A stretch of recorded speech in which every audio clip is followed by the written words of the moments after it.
சொர்க்கத்தின் வாசற்படி எண்ணக் கனவுகளில் பெண்ணல்ல நீ எனக்கு வண்ணக் களஞ்சியமே சிந்தும் பனித்துளியே என்னை சேரும் இளங்குயிலே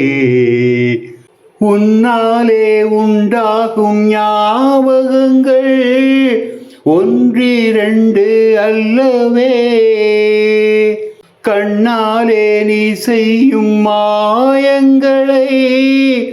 என்றும் என்றும் அறிவேன் சிற்றன்ன வாசலின் ஓவியமே சிந்தைக்குள் ஊறிய காவியமே கண்ணே உன் கண்ணென்ன வேலினமோ கைதொட்டால் மெய்தொட்டால் மீட்டிடுமோ மோகத்தில் நான் படிக்கும் மாணிக்க வாசகமே நான் சொல்லும் பாடல் எல்லாம் நீ தந்த யாசகமே சொர்க்கத்தின் வாசற்படி